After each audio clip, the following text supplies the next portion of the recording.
Début des années 50. Pendant la guerre de Corée, les Coréens du Nord avaient apparemment réussi à laver le cerveau de prisonniers de guerre américains. Afin de rattraper leur retard, l'agence centrale du renseignement américain, aka la CIA, développe alors en secret des techniques de manipulation mentale qui portent comme nom de code Projet MKUltra. Pendant cette période, la CIA s'est alors très intéressée par un nouveau psychotrope nommé le LSD. L'agence de renseignement a donc testé cette drogue sur la population, qu'elle soit consentante ou non, et de tout âge. Et physiquement, comment vous sentez? Je me sens morcelée. Morcelé? Oui. Essayez de nous expliquer un peu. Un peu comme une mosaïque. Vous nous avez dit, on est comme dans un aquarium. Ah oui, oui, Et bon, vous je me sentais comme dans un aquarium, c'est vrai. Voltiger d'algue en algue, enfin voltiger non. Toujours la sensation que par exemple ces personnages sont en caoutchouc. Et... Oui, j'ai envie de courir, ou bien de marcher partout, ou bien de frapper quelque chose. Et vous vous sentez très en forme, agressif un petit peu? Oui. Ah, agressif? Presque agressif. Mais elle voyait que les effets étaient imprévisibles, alors la CIA s'est rabattue sur d'autres substances telles que l'héroïne, l'alcool, le nucléaire et autres produits néfastes sur l'homme. Le but de ce sombre projet était surtout de provoquer sur les sujets une dissociation psychologique pour provoquer des comportements. En gros, ils torturaient les personnes pour essayer de manipuler leur cervelle. Il y a tellement de techniques inhumaines que je peux pas tout vous citer, la famille. Mais dans tout ce que je t'ai dit précédemment, tout est officiel et prouvé grâce à des documents déclassifiés de la CIA. T'inquiète pas, ma vidéo parle bien d'Hunter x Hunter, donc reste bien où t'es, la famille, même si ça peut te faire flipper. Cela étant dit, laisse-moi donc te donner les symboliques de ces projets de baiser qui seront la base de ma théorie. Il y a tout d'abord le papillon, mais pas n'importe lequel, le papillon de la race monarque. Le pantin et ses ficelles, l'opposition entre deux mondes ou univers, l'œil qui voit tout, enfin les relations dominantes-dominées. Ma théorie aura donc pour titre Chimera Ants MKUltra.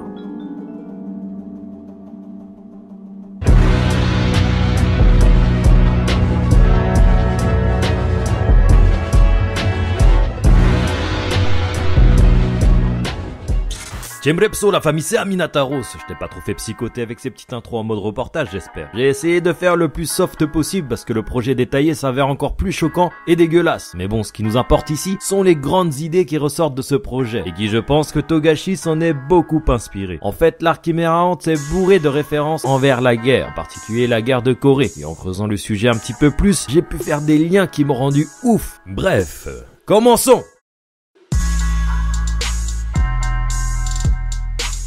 Comme je t'ai dit à l'instant, le papillon monarque est l'une des symboliques de ce projet qui visait à manipuler mentalement les gens. Ce papillon est souvent symbolisé par la métamorphose personnelle au monde de l'âme et de la psyché. Si je te dis papillon, tu penses directement à qui? Eh bien à Pufu. Déjà on peut comparer ses ailes pour se rendre compte que Togashi s'est totalement inspiré du papillon monarque. Après t'inquiète, j'ai fait quelques recherches pour voir si d'autres papillons correspondaient aux ailes de Pufu. Et c'est là que j'ai découvert qu'un papillon ressemblait comme deux gouttes d'eau au papillon monarque. Sauf que celui-là possède tout comme Pufu, une ligne extérieure sur ses ailes. Écoutez bien la famille, le papillon s'appelle Vice-Roi. J'ai directement fait le lien de subordination entre Meruem et Pufu. Je pense vraiment que Togashi a voulu mêler le thème du papillon monarque avec celui du papillon Vice-Roi. Bordel, je me serais jamais dit qu'un jour je ferais des recherches sur des papillons. Mais au moins grâce à ça, j'ai pu voir que Togashi maniait son œuvre d'une manière chirurgicale. Bref, ensuite on va s'intéresser sur les capacités de notre Chayapouf. On remarque que Togashi s'est focalisé sur des capacités de manipulation mentale pour Seatsu. Par exemple, sa technique principale, Spiritual Message, permet de lire les émotions de ses ennemis via la fluctuation de leur aura. On avait vu ça lors du combat contre Moro. Pufu s'est mis dans son cocon et avait essayé de lire au travers de l'aura de Moro. Mais Spiritual Message permet aussi de manipuler les humains normaux. Rappelle-toi, la poudre qui sortait de ses ailes servait à rendre les habitants en état végétatif. Ces derniers bougeaient plus et restaient debout pendant des heures et des heures. Spiritual Message montre pour moi une volonté de l'auteur pour montrer une manipulation mentale envers la population contre leur leur gré. Et c'est pas tout, on sait tous que Pufu est déséquilibré mentalement et possède des émotions qui ne font que changer. Son Hatsu Belzébub, qui lui permet de se diviser, m'a beaucoup fait penser au sujet de la dissociation psychologique du projet MK Ultra. On retrouve des milliers ou des millions de Pufu, je sais plus, mais plus il se divise, plus on remarque que chacune de ses répliques deviennent teubées. On pourrait donc associer ce Hatsu aux multiples personnalités qui font de Pufu. Pour son dernier Hatsu, reconstruction de corps, il peut prendre le physique de n'importe qui et d'utiliser la même voix. Ce que je t'ai pas dit dans mon intro, c'était qu'apparemment le projet MK Ultra avait aussi pour vocation de transformer quelqu'un en n'importe qui. C'est-à-dire qu'il pouvait manipuler une personne de sorte qu'il prenne n'importe quel rôle. Par exemple, la CIA pouvait transformer quelqu'un en fermier, en banquier, en assassin, en professeur, bref, tout ce que tu veux. Et ça me fait revenir sur le Hatsu reconstruction de corps. On peut voir que Pufu peut prendre la peau de n'importe qui et donc de changer sa propre identité. Vous l'auriez compris, je pense que sur ce point, Pufu est l'une des représentations pour le projet MK Ultra via la symbolique du papillon monarque et vice-roi.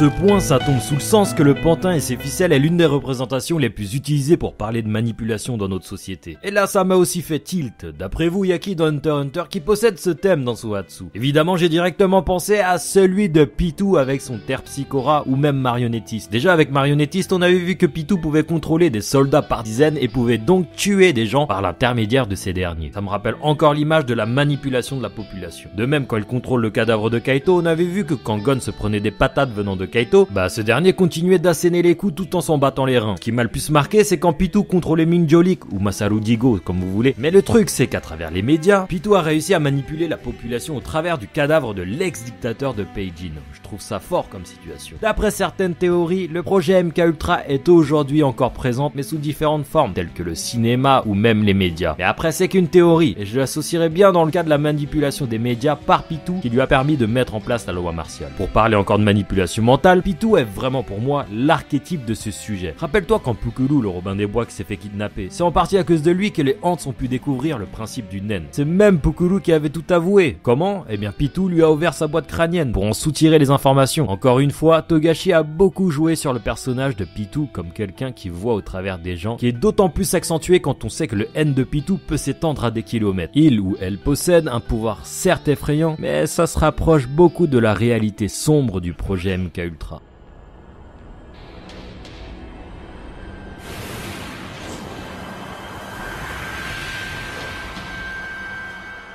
Miketa.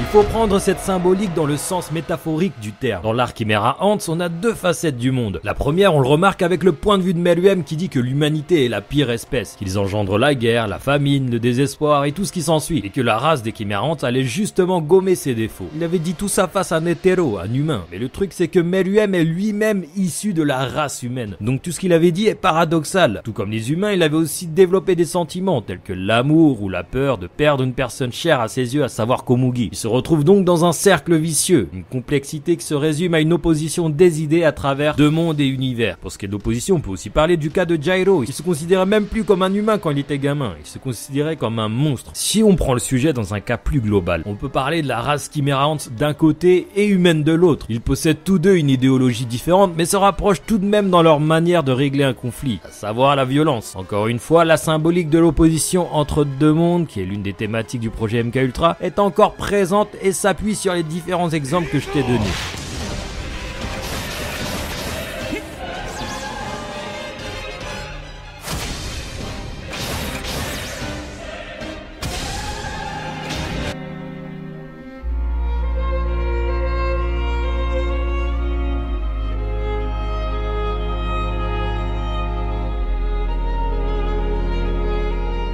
En parlant de cette thématique, on pourrait directement penser à une constante surveillance des individus comme le Big Brother ou l'œil au sommet de la pyramide. Dans le projet MKUltra, qui le but est de contrôler les individus, avoir un œil sur tout ce qui se passe est primordial. Je dirais que Pamu est un parfait exemple de cette idée. Une femme déséquilibrée mentalement auquel des expériences ont été effectuées sur son corps qui avait pour but d'éliminer des humains, sa propre race de base. En plus de ça, son Hatsu, Wink Blue, est un parfait exemple de l'œil qui voit tout. Rappelle-toi, son Hatsu lui permet de surveiller jusqu'à 3 personnes en même temps, et depuis n'importe quel endroit. Je vais encore parler de Pitou, elle, où il avait aussi un rôle de surveillance dans tout ce qui se passait autour du palais du roi. Encore une fois, rappelle-toi de son haine de fou qui pouvait parcourir 2 km, c'est juste monstrueux, mais ça montre aussi qu'elle a un œil sur tout ce qui se passe dans la situation globale. Après, on pourrait aussi parler de la transformation de Youpi, avec tous ses yeux qui ressortent de son corps, ou même du contrôle d'Irumi vis-à-vis de Killua. Quand ce dernier se trouvait face à Ramoto, on pouvait voir que le petit assassin avait constamment l'air observé par son frère quand il était en danger. Une manipulation mentale qui s'est soldée par une libération. Je trouve que Pamu est la représentation même des victimes des expériences du projet MKUltra en tant que cobaye, puis devenu espion. De l'autre côté, Pitou, elle, a plus un rôle de surveillance globale.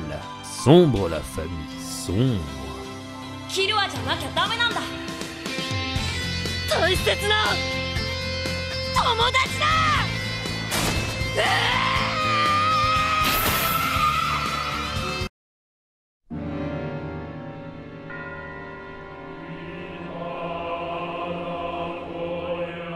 Cette idée est développée depuis le début de l'arc Chimera Ant. La notion de prédateur et de sa proie, un système pyramidal dans l'organisation des Ants. Au sommet, on a le roi qui domine tout le monde. Juste en dessous, on a les gardes royaux Neferu Pitu, Shayapuf et Montetu Yupi. En dessous encore, les commandants Koruto, Leoru, Zazan, Jido, Peggy et Bjorn. Après, t'as encore les sous-fifres qui se trouvent en dessous. Bref, t'as compris, on a ici une notion de hiérarchie et de domination. Plus le rang est élevé, plus le pouvoir exécutif est élevé. Rappelle-toi de toutes ces scènes de tension quand les commandants se rencontraient. C'est la loi du plus fort, du prédateur et de la proie. On pouvait aussi ressentir cette pression de hiérarchie quand Meruem voulait s'agenouiller devant Pamu. Celle-ci avait chialé et avait dit au roi de s'arrêter tout de suite. Un roi n'a pas à s'agenouiller. Cette idée de vulnérabilité qui est aussi présente quand les gamins du village se font manger par les Ants. Bref, cette tension palpable est présente pendant tout l'arc et possède aussi des liens avec le thème du projet que je vous parle depuis le début. Le thème de la relation dominant-dominé est un point culminant dans cet arc.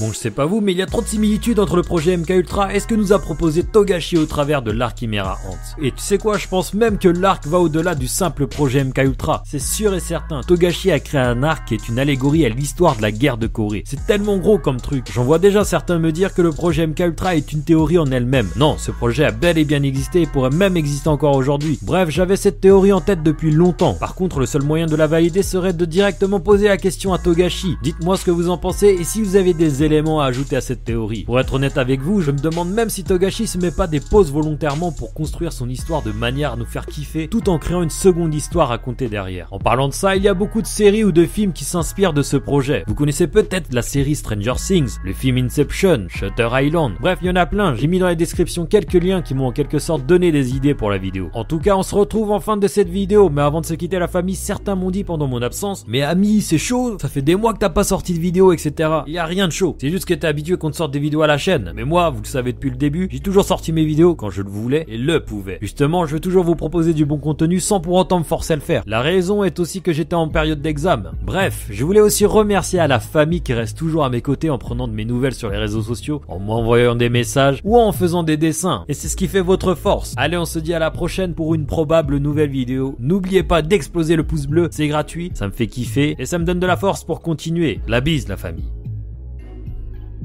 Bon, cette information est valable pour ceux qui restent à la fin de mes vidéos. Je sais, c'est vicieux. Hunter x Hunter a repris le 26 juin 2017. Quand je parle de reprendre, c'est au niveau du manga et pas de l'animé. On va enfin voir la suite de la Battle Royale. Bref, restez à l'affût. Une nouvelle vidéo pourrait sortir bien plus tôt que prévu. Bon, cette fois, on se fait vraiment la bise. Tu me le